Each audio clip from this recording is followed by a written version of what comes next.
Hello, everybody. Welcome to a new episode of the Dissenter. I'm your host, as always, Ricardo Lopes, and today I'm joined by Dr. Robert Brooks. He's Professor of Evolution at the University of New South Wales in Sydney, Australia. He studies the evolution of mate choice, the costs of being attractive, sexual conflict, the reason animals age, and the links between sex, diet, obesity, and death. And today we're going to talk about his new book, Artificial Intimacy, Virtual Friends, Digital Lovers, and Algorithmic Matchmakers. So, Dr. Brooks, welcome to the show. It's a pleasure to everyone. Thank you so much for having me on. I've been looking forward to doing this show with you for quite a few months now. So I'm really excited to be here. Yeah, likewise. So let me first ask you, as an evolutionary biologist, why is it that you decided to write a book on new sex technology? That's a great question. I for a long time I've been writing a book that I thought was going to be sort of the book, the big book um, on why sex is so complicated and sexual conflict in particular. I struggled with it because it's such an enormous topic and it impacts so many different areas of our lives. And I realized that I actually needed to have a different focus than just, hammering away at why sex causes so much, angst between individuals and so much complication in relationships, but also so much sort of ideological heat within societies. And then I realized in the process of doing that, I started reading up about sex robots and virtual reality sex. And I thought, this is actually the new arena for all of these old issues, the issues that societies have sort of fought about within themselves for millennia, for certainly as long as we've got recorded history. And I thought, well, this is a great opportunity because we can actually do something about thinking about change that's coming upon us ahead of time. And maybe we can avoid making all of the mistakes, sort of the culture warring mistakes. I don't think we will, but, hopefully some people might be able to avoid making some of the old mistakes and falling into the old traps. If we learn how to navigate, the issues of how these new technologies are going to impact us and how we're going to build them. So that was, and so then I had a real project on my hands because I could get into something beyond the conflicts between individual, organic animals, which I've been studying for a very long time, and had this whole new world open up to me. And luckily, at the time, I led a program called Grand Challenges at our university, where we spent 2 years looking at, at a different theme, and we've been doing inequality and climate change, and I insisted we do living with 21st century technology because I think that's going to have a huge effect on people. And so I met all these amazing people at our university, and then people we brought in from outside who were roboticists and AI specialists and etc. And so this whole, it was a great sort of period of renewal for me to be able to look into those subjects. Sure. But I mean, coming from an evolutionary biology standpoint, what do you think are perhaps what people need to know about the evolution of sex differences, mating preferences, mating strategies that are relevant to understand how technology is impacting or will impact human relationships? That's a great question. For somebody who studies sex differences a lot, I don't actually get that far into the traditional sex differences kind of debates and discussions, because what I found was that even more fascinating than the sort of sexy tech, from as I started to uncover what was going on, there are technologies that really tap into our social dimensions that are, I wouldn't say completely independent of sex differences, but they're far more varied than, men and women and their strategies on heterosexual mating markets. Now, there's a heap of that. There's a lot of stuff, particularly in the sort of last third of the book or so, about, male, female, hetero interactions, market-based dynamics, etc. But the really cool thing is that we're starting to get this understanding that the formative thing in human evolution, and I don't normally trust it when people say this is the most important thing that ever happened, but one of the candidates for the most important thing that ever happened in human evolution is what Yuval Noah Harari calls the cognitive revolution, and Joe Henrich calls the secret of our success, and Bill von Hippel calls the social leap. And so, why use one of those names? I call it the taming of humanity. And that's really, I'm copying the people who talk about human domestication, self-domestication. So what made us these incredibly flexible apes that can, make their way into just about any habitat in the world, above water habitat in the world, and some below water, is the capacity to cooperate. And that capacity to cooperate is both cooperation over things like farming and food production and the economy, etc., and defense and warfare. But as well as that, it's the cooperation and fundamentally the cooperation to raise children, because children, human children, are these enormous sort of sponges for human capital investment, really. And so investing in that human capital is expensive. And, mums put a lot in, fathers put a lot in, grandparents, as we know, put a lot in, and also unrelated members. That village that we say it takes to raise a child is part of this enormous allo-parenting effort. And so the social sort of parental effort side of evolutionary biology, human behavioral ecology has so much to offer in terms of what made us who we are. And that includes our capacity to make friends and then to draw those friends from our outer circles towards our innermost circles, if we're thinking of Robin Dunbar's sort of nested circles, and to bring them close and to become intimate with them. We'll probably speak a little bit more about intimacy later on in the program, so I won't jump ahead to that. But that capacity, that general capacity for intimacy and for friendship is so important. And I think that a lot of our social technologies are tapping into that, and they're also changing the way that we do that. And I think that those are just as important as the sexy sex tech. Mm-hmm. So let's get into that bit about intimacy. So what does intimacy mean from the perspective you just exposed, and from an evolutionary biology perspective?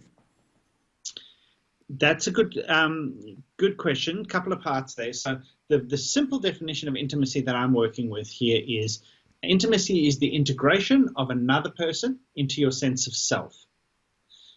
So basically, as you become close to somebody, your sort of mental model of them starts to become an important part of who you are.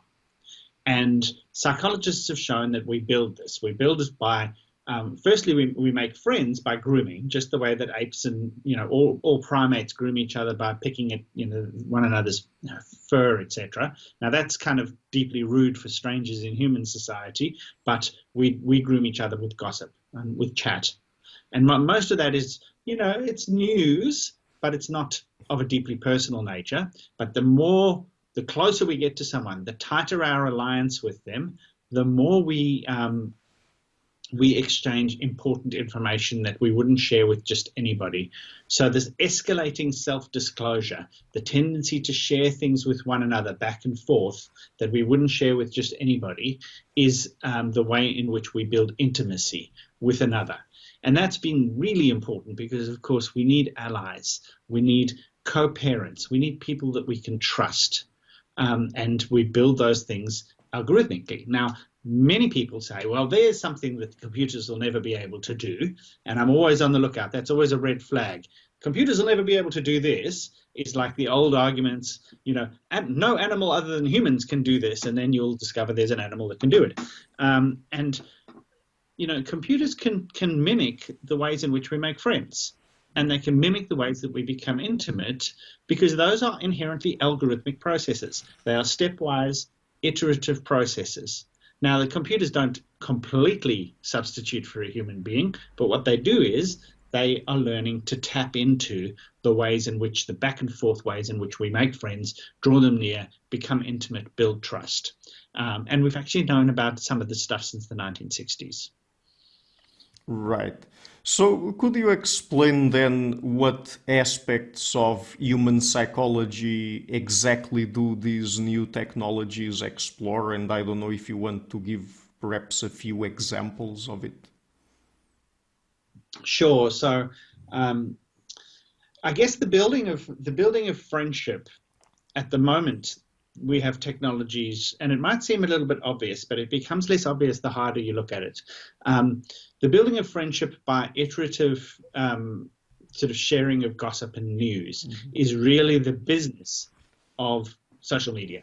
So if you take a platform like Facebook evolves and it works the way that it works because by trial and error, the engineers behind it have figured out that people love to share little bits of gossip with each other, to confirm one another's worldview in exchanging news about the world, and so that has led to the rise of a very effective, very efficient platform for people to do that thing that they do. Now, what the platform doesn't do very well is distinguish between your best friend and somebody that you used to know 25 years ago when you were in high school, because it's all very flat. These are your 500 or your 500,000 Facebook friends. And it's probably, even flatter on platforms like Twitter, for example. But those platforms have, via a process of deliberate human design, converged on effective ways of keeping people engaged by allowing them to do what people do. Now, we spend about 20% of our time grooming one another, just the same as apes and monkeys do. Maybe a little bit more because we are quite good at getting our food. We don't have that hard constraint that means that we will starve if we spend more than 20% of our time doing it. And already, social medias in the US spend 16% of their waking hours on social media, which means that either there's of their time that was spent, looking after relationships with people in real life. Bit of overlap there, but it's not perfect. So either that's out the window or other things are out the window, like sleep. And we know that that's true for young people in particular. A lot of people are losing sleep because of the time that they're spending texting and messaging and liking and commenting and trolling and being trolled and all of those kinds of things. So here we have a process of deliberate design by human engineers, slowly by a matter of sort of A/B testing, figuring out the best way to keep people on a platform and sharing news because that's a great way to sell advertising. But along comes the big technology of the 21st century, which is deep machine learning. Piece of, the cornerstone of contemporary artificial intelligence, which, as the science fiction writer Ted Chiang was on a panel with me, and he was sort of underwhelmed by artificial intelligence because he said, really, it's just advanced applied statistics. And he's right, machine learning is just a particular form of statistics. But it's a very efficient form of statistical model building that allows models to improve themselves based on learning from their data. So now that we have lots of data on these social media platforms, it's no longer human engineers that are optimizing the platform, but it is machine learning algorithms. Those machine learning algorithms can also couple up with other forms of artificial intelligence like natural language recognition and natural language generation to start generating the text. So you see bots on platforms like Twitter. What I expect to see is that actually on those platforms that are being optimized now by machine learning, you will also get other little sort of personae on those platforms engaging with users as if they were friends themselves. And that leads to the virtual friends, which are one of the three big types of artificial intimate technologies, or I call them artificial intimacies, that I think will be important in the next few years. So we've gone from algorithmic matchmaker, matching friends together, to something that's becoming an actual virtual friend and starting to occupy the headspace, that sense of the other being part of ourselves, that other friends would occupy, human friends would occupy. Mm-hmm. But from an evolutionary perspective and taking into account how our brain evolved to process, in this case, social information, do you think that if in the extreme people will replace human relationships with this sort of, let's say, virtual friends, that they would be losing something in terms of their human experience? I mean, I was just trying to understand this from simply an information processing point of view in terms of the impact in the brain, etc. Look, I think that that's, yes, I think that that those technology will at least partially replace human friends. And what I mean by that is not a one-for-one substitution. And I don't necessarily mean that we will see them as exactly the same as our human friends. Sure. But because we have limited time and we've got limited headspace, the number of relationships that we can have, as Robin Dunbar has argued quite compellingly, is limited both by the time that we've got to groom and gossip and by the size of our cerebral neocortex. So both that hardware constraint and the time constraint mean that whatever time we spend engaging with computers, whether it's playing straight up, a first-person shooter computer game, or this more artificial, intimate kind of relationship that I'm foreseeing here, it substitutes. It starts to squeeze out the normal relationships. So instead of having 10 good friends, you've only really got space in your life for 5 good friends, and they've only got space for 5 of each other. And so what we see is the number of real relationships getting smaller.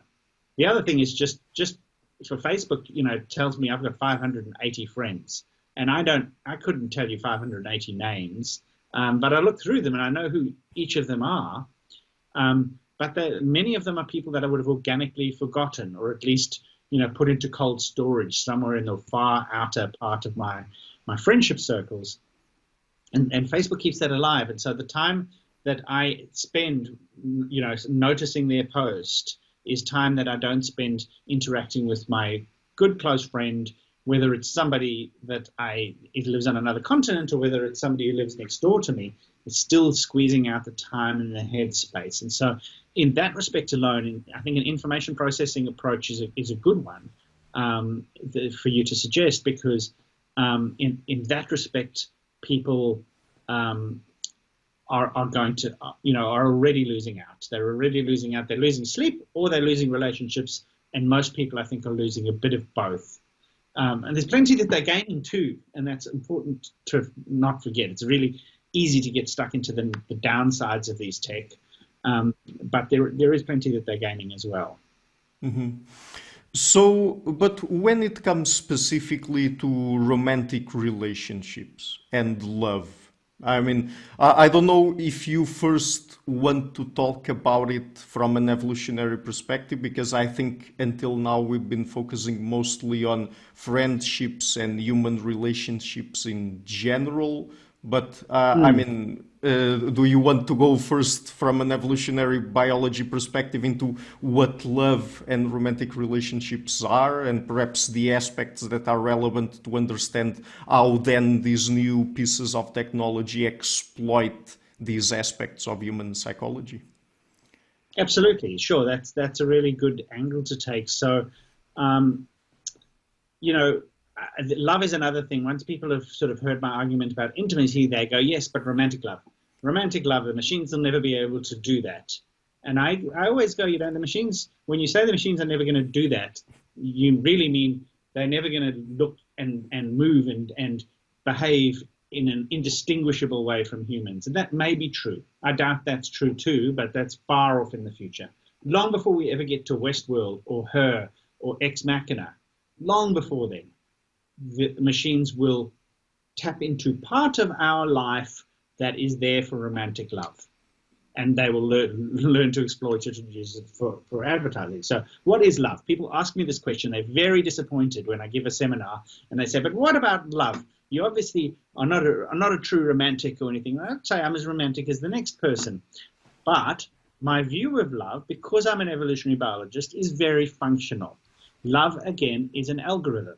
It is an algorithm that is designed to make us do some things that are pretty weird. So we spend most of our time, and especially during this pandemic, we've spent so much of our time avoiding touching, much less, swapping bodily fluids with people who are not in our family, even people who are in our family. We don't even touch our own faces. We sanitize all the time. We're really concerned about pathogens. We're really concerned about safety. How do we get from there to having sex with somebody, conceiving and raising a child? Now, we know that your ancestors and my ancestors and every single person watching this show, ancestors, were consistently good at finding mates, having sex, and reproducing. Why? Because anybody who didn't do that cannot be an ancestor, just by definition.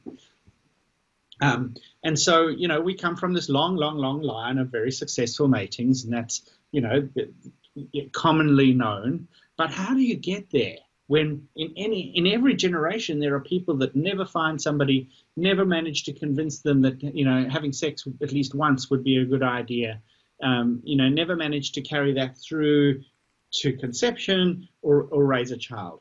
And so what romantic love does is it firstly allows us to get close to each other, close enough to do the sort of very anatomical parts of having sex, as well as all the affectionate parts that reinforce the bond, that reinforce the bonding hormones that mean you stick together, and then to continue doing that for a period of time that's long enough to raise a child.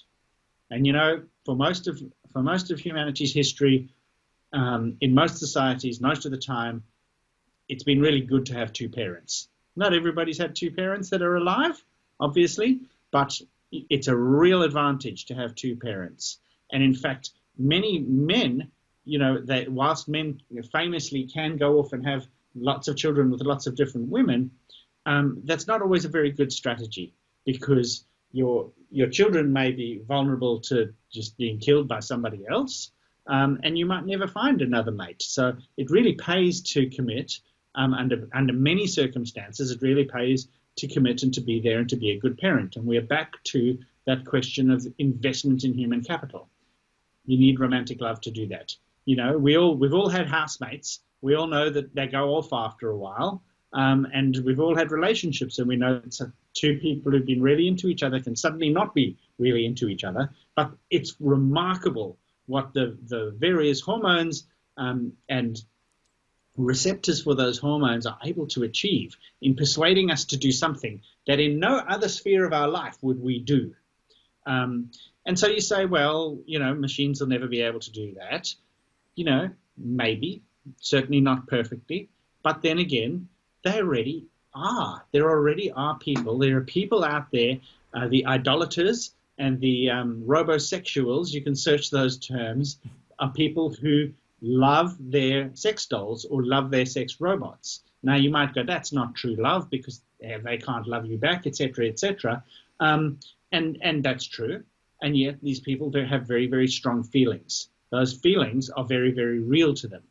Players of computer games like Love Plus, which is 10 years old on the Nintendo DS platform, say that this is better than having a relationship. It's less trouble, it's more entertaining, etc., etc. And so they've gamified all of those little hormonal feedback loops and the various, dopamine rushes that you get from romance. They've gamified that and hooked people onto the games. Once again, squeezing real relationships out of day-to-day living.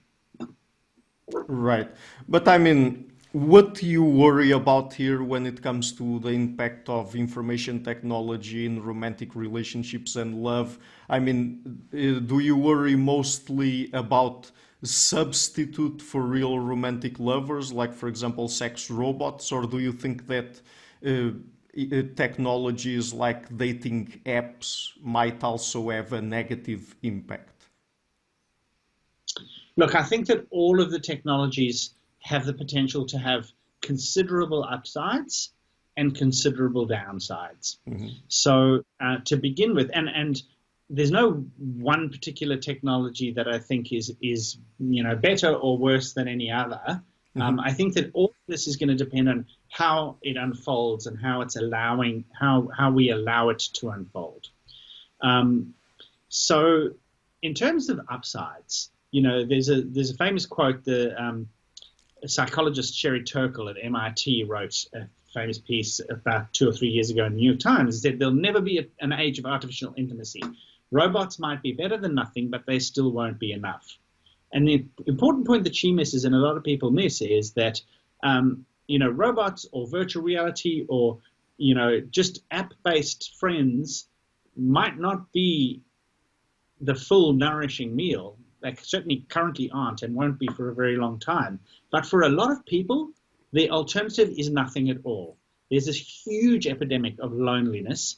There's a huge epidemic of sexlessness, of people who want to have sexual relationships and who can't.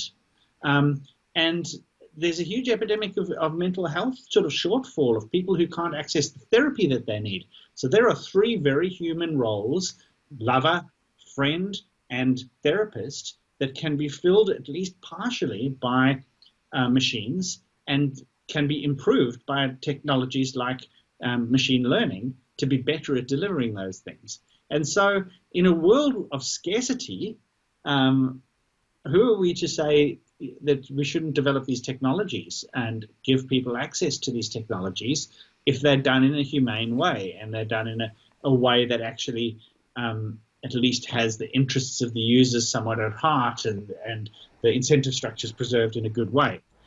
On the other hand, the downsides that I've already spoken about include sort of the substitution effects that result in the withering away of more nourishing forms of human contact and strong, persistent social bonds. But there are other downsides too. Who owns the virtual friend? Are you confined, just like I am with my little brain training app? I refuse to subscribe to the Pro Edition, so I get just enough to make me want to play some more, but I don't really get the full deal because I'm not going to pay for it. So people either have to pay for something on a subscription plan or end up with not the real deal. That's a kind of a benign downside. And then on the other downsides, if machine learning can learn how to make you feel the happy, beautiful feelings of being in love, which I believe it will be able to do with increasing accuracy and precision and personalization, then who's to say that it can't hold up the other things that happen in relationships? Negging, diminishing someone's feelings of self-worth, and general, mental abuse, controlling behavior. Why not that?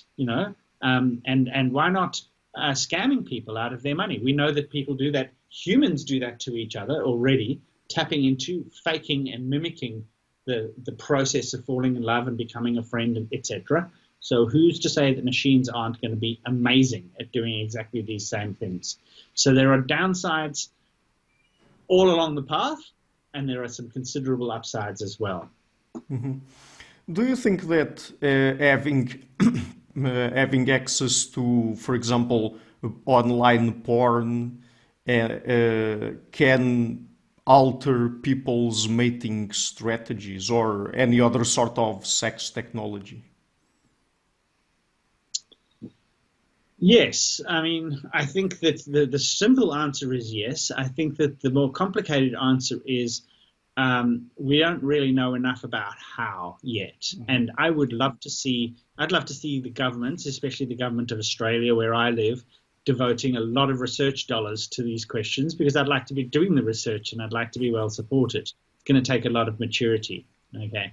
So I think pornography is a really good example, because there is a substitute for sex, and people might be up in arms about me saying that. But what I mean is in that same economic sense of substitute, that is the time and the headspace that you spend looking at pornography is time and headspace you are not spending doing other things, including being involved in relationships.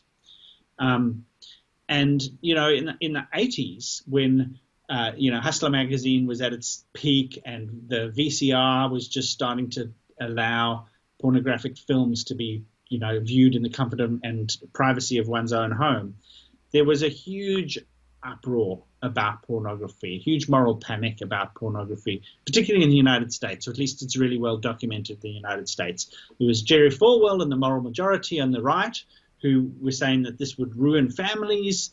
And then on the left, there were, one section of radical feminism, which people call them the anti-porn feminists or the sex-negative feminists, etc. But people like Catherine McKinnon and Andrea Dworkin, who are saying, this pornography is going to cause this epidemic of violence against women, of sexual assault, etc., etc. And now and again they made arguments about it's going to diminish women's capacity to have some power in other areas, but usually they were relating that to violence and sexual assault and sexual coercion.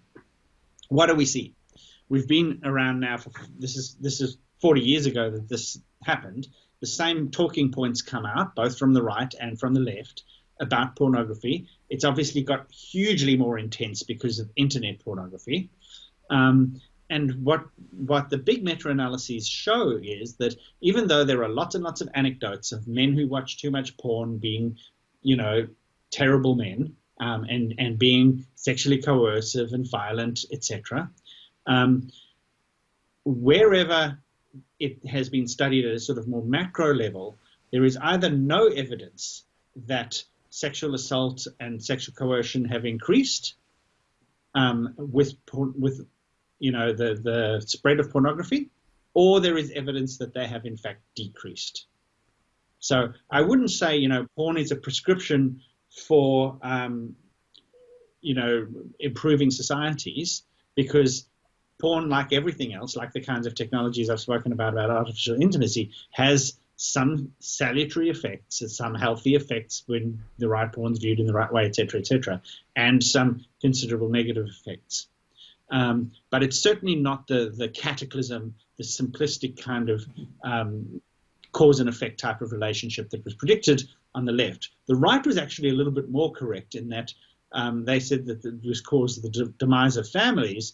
And if you are amenable to those arguments, you might see the evidence of changing marriage rates and divorce rates, etc., as being evidence of that.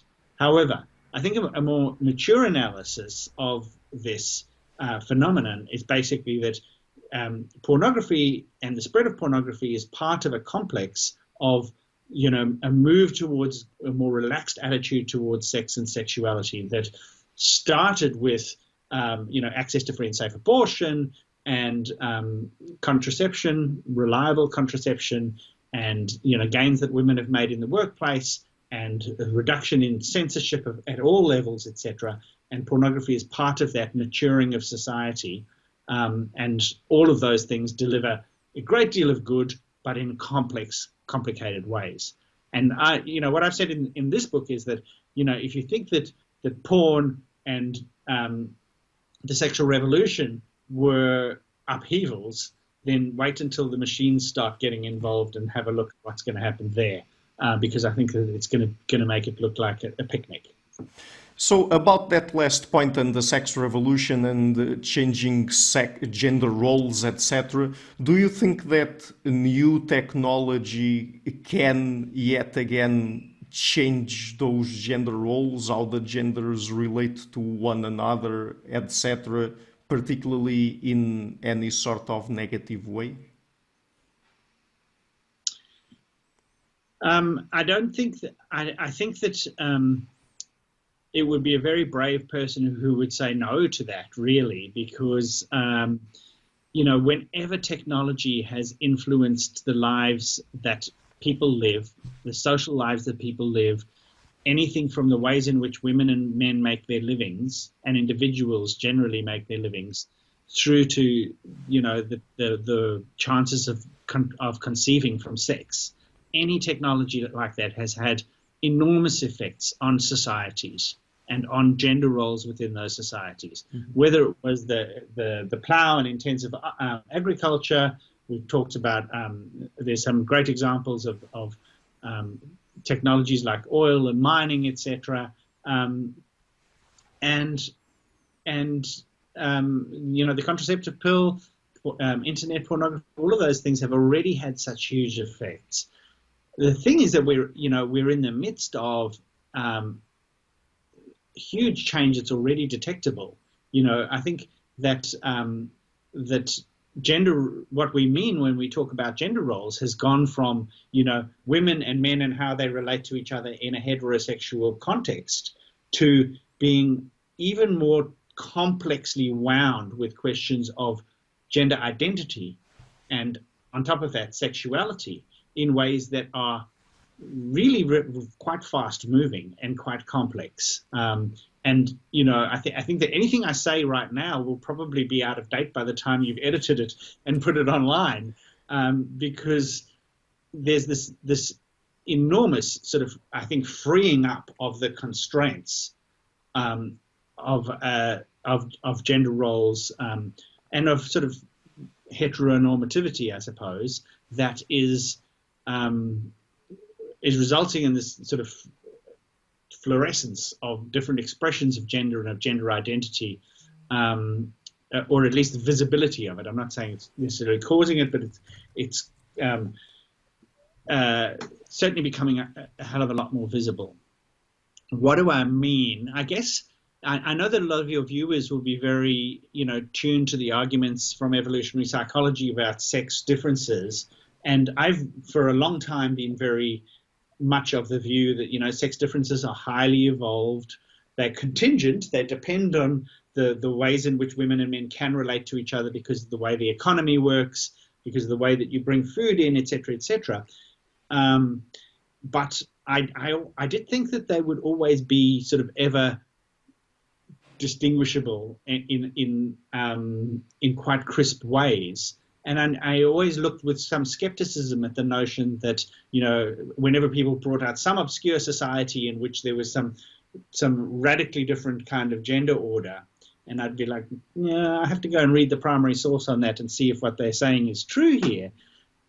Nonetheless, I am thinking now that with the technologies that I'm speaking about, these technologies of artificial intimacy, and just with the radical connectedness that we have through just the internet and sort of private internet-based communication, I think that the capacity for people to find and identify with ever more varied forms of expressions of their own selves and expressions of their own gender might make some of that stuff about sex differences, require a certain amount of revision. I'm hoping what it'll do is it'll require the sort of radical social side of things and the very hard selectionist, adaptationist views to come together a little bit and work on, why is this stuff so complicated? Because it's still so complicated, even when,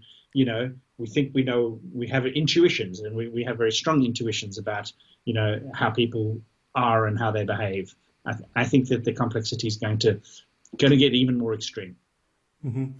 So one thing I would like to ask you about is, in the book at a certain point you talk about, for example, the incel movement in the West, and you contrast it with other phenomena like the ones we find in Japanese society, like, for example, the hikikomori. I hope I'm pronouncing the word correctly. I mean, people who simply decide to exclude themselves from all sorts of social relationships, and they close themselves off in a room or something like that.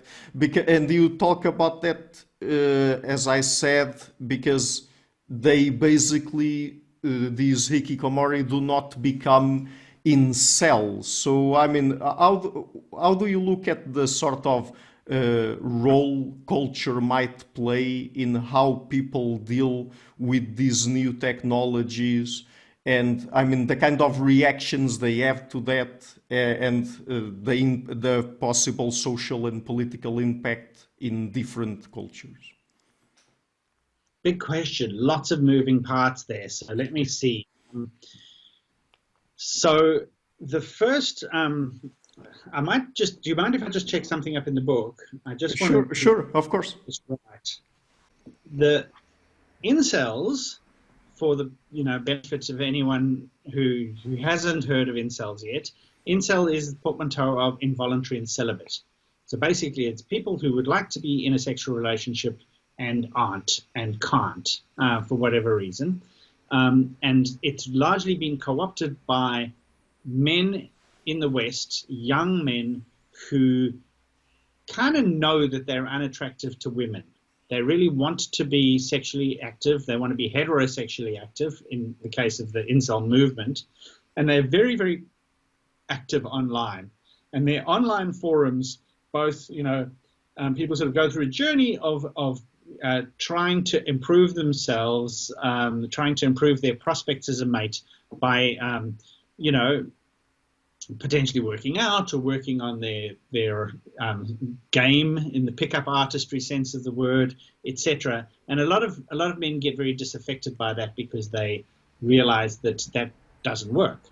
It doesn't change very much at all, and they suspect that they are always going to be like that. They're always going to be unattractive to women. Now, of course, my advice to anybody would be it gets better. When you're an 18, 19-year-old young man, you are invisible. Unless you're incredibly accomplished or attractive in some distinctive way, it's not an unusual experience for 18, 19-year-old men to feel like they will never be able to form a relationship with the kind of person that they want to. Because men's reproductive value sort of goes up. Men's attractiveness to women tends to go up somewhat throughout the early to middle years of adulthood. Nonetheless, that doesn't help, because to be told it'll get better is, people are impatient and they think that they'd very much like to be in a relationship right now. So that's the incels. And the incels have obviously reached some prominence because online, a lot of their discourse is very violent and often quite misogynistic. They blame women. It's women's problem that the incels aren't having sex because the women have standards that are too high, or that they're all sleeping with the very few super attractive dudes, which they call chads. And so, the incels want to become a chad. They think that they're beta and they want to become an alpha. They're sort of distorting this view from animal behavior of dominance hierarchies that alphas are the top of the dominance hierarchy, like a silverback gorilla, and betas are subdominant, often sub-adult males. Now, we know the human dominance hierarchies. We have dominance hierarchies, and that they don't work in quite that way. So the alpha and beta is sort of pseudoscientific stuff. Nonetheless, they want to become alpha. They want to become chads. They want to become attractive, and some of them do, and some of them don't, and some of them basically go on violent rampages and have done. Through the last 7 or 8 years, there have been a large number of them, so much so that the connections are drawn to sort of homegrown terrorism in places like the United States, that there is a strong incel dimension, and the incel discourse influences other types of terrorism, like the man who shot up a mosque in New Zealand, a couple of mosques in New Zealand. He was very keyed into the incel discourse and used a lot of those terms, referenced some of their figures. So there's this anger of the young man who has very dire mating prospects. And that's something that we treat as if it's just emerged. Because a lot of it happens on the internet, we say, this is the problem with the internet. This is the problem of, the social media companies, et cetera, et cetera. And what they forget is that there are people like, famously in Montreal, Mark Chapman in the 1970s. Sorry, I think Mark Chapman was the guy who shot John Lennon. I think I got the wrong name there. But anyway, there are people, you can go back through the records and see disaffected young men who blame women, who blame feminism for their problems. And so it's maybe the Western expression is to be anti-feminist and misogynistic about it, but there have always been men, often many men, who are frozen out of the mating market. Now, in China, several hundred years ago, that an entire dynasty came unstuck because of an excess of young men, partly to do with preferences for sons, creating this excess of young men who were angry and were unable to have relationships and they formed gangs and militias and basically rampaged through the countryside and in the cities and brought the dynasty unstuck. We know that there's an element of this in the Sudanese civil war. There's an element of this in the Boko Haram uprising in northern Nigeria. There is an element of this in ISIS, and we tend to think of those as religious issues. And of course, religion is part of the context there. But the fundamental biology is young men who think that they're never going to be attractive. What do?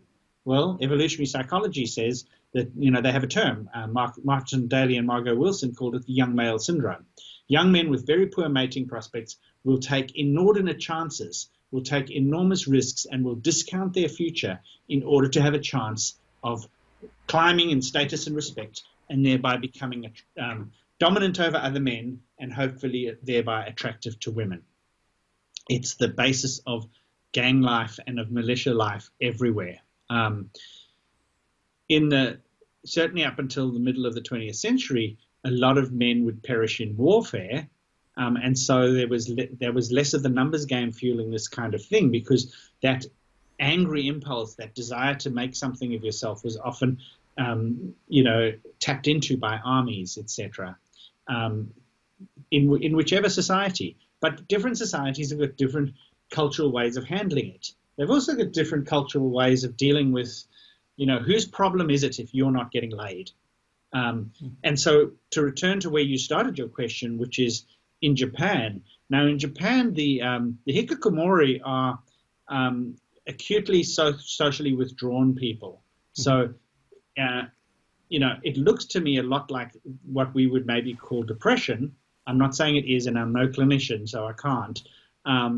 But this is something that's actually, you have male and female hikikomori in Japan. But there's this acute social withdrawal that's abetted by technology, and that people have kind of withdrawn into their technological worlds, and they don't go out and about and do interpersonal things with real humans in three-dimensional space.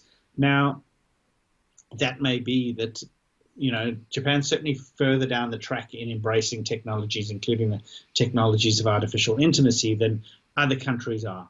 But what's really interesting is another group of young men called the Shoshoki Danshi, and I hope I haven't pronounced that wrong, but I almost certainly have, who are, I believe that the translation of their name is men who are not attractive to women. So these men are basically the Japanese equivalent of incels, and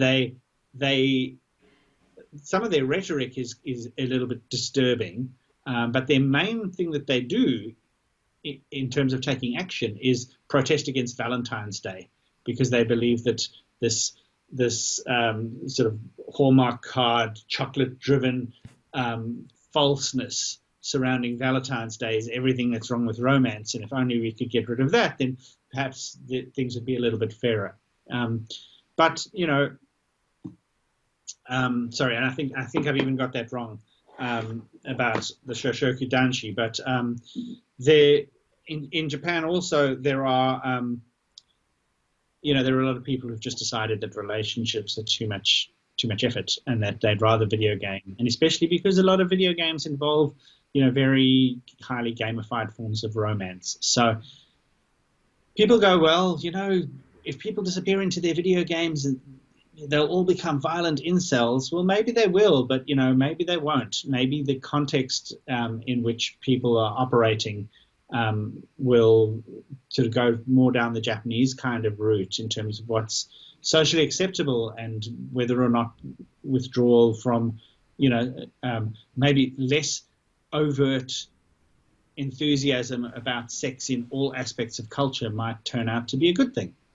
Hard to say. I don't profess to know the answer to that, but I do think that that anything you do technologically, including doing nothing, which is not really an option, is going to have effects. Right.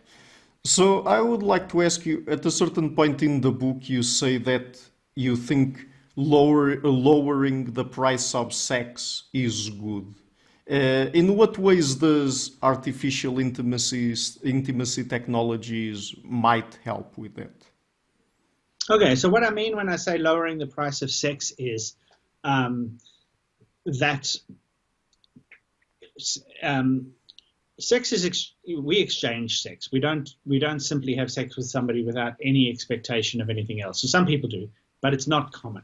Okay, a much more common kind of situation is that there is some kind of give and take. Now that might be just mutual affection, but it might be more than that, and it usually has been. You know, what do you bring to this relationship? What do I bring to this relationship? Okay, let's put those two things together and our entire futures and kind of mortgage those things together, and we can have a long-term sexual relationship. Or same thing with short-term sexual relationships.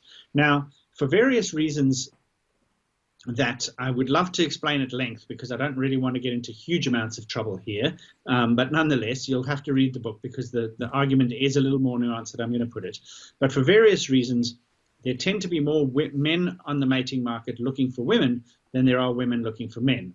And part of the reason for that is that women spend a lot of their time not on the mating market because they are certainly not on the market of looking for matings that could lead to conception, because they're infertile, because historically women spend a lot of time subfertile because of starvation. Then menopausal or pregnant and breastfeeding. Okay, so many of those women would have been in relationships, etc., but those women, if you sort of count them not in the numbers of people who are potentially open to the idea of having sex, men almost always outnumber women in that regard.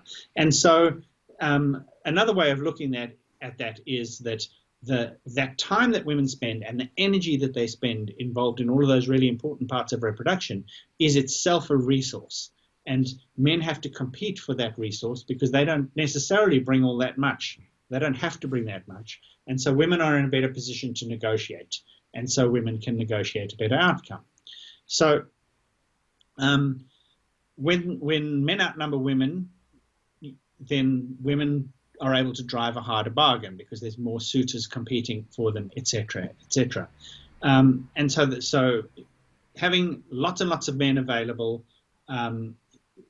tends to create what I call a high price of sex, which is that women are able to negotiate a much better deal on the mating market. And the same is true to some extent in polygynous societies where one man can have lots of wives.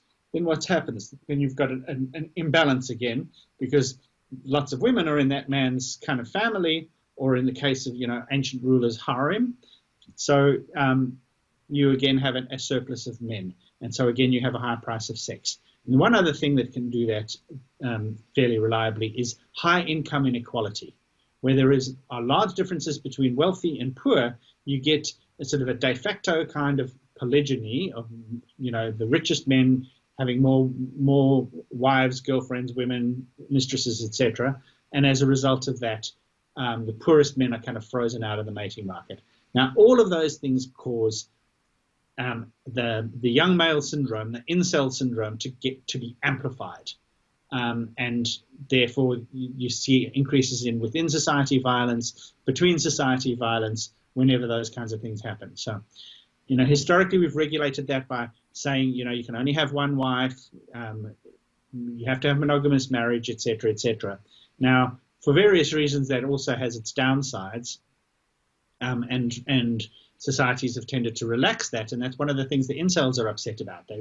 They want lifelong monogamous marriage because they know that serves their interests. There'll be less competition for wives under those circumstances, and so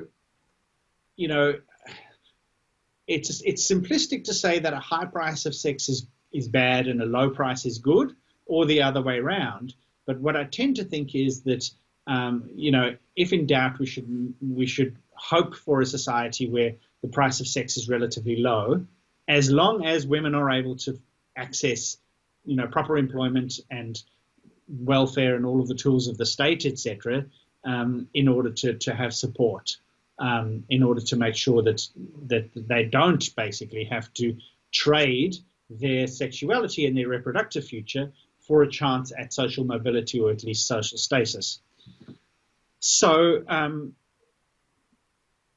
the technologies of the sexual revolution, one of the ways in which they've worked to basically deliver more good than bad for societies and for most individuals within societies is effectively to lower the price of sex, effectively to make sex less of a transaction, which is the reason, if you remember when I started, I said I don't want to get into too much trouble, but people do take issue with this notion of an exchange-based view of sex, because they say that's an outdated notion. And it's like, yes, we would like it to be outdated, but it actually isn't if you encounter real people in the real world, not just in academia.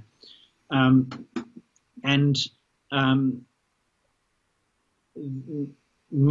we've got far enough in terms of reducing the price of sex in a lot of places in Western societies, educated parts of Western societies, that the price of sex is kind of relatively low, and we're reaping those benefits. And I guess what I want to say about artificial intimacy is, to the extent to which those technologies can perpetuate that by being relatively accessible to people, those technologies are likely to do good. Regulate the hell out of them, make them something that are only accessible to very rich people, and you may end up with some very perverse outcomes. You might end up with sex becoming more of a status symbol than it already is, and that would be a bad thing. Mm-hmm.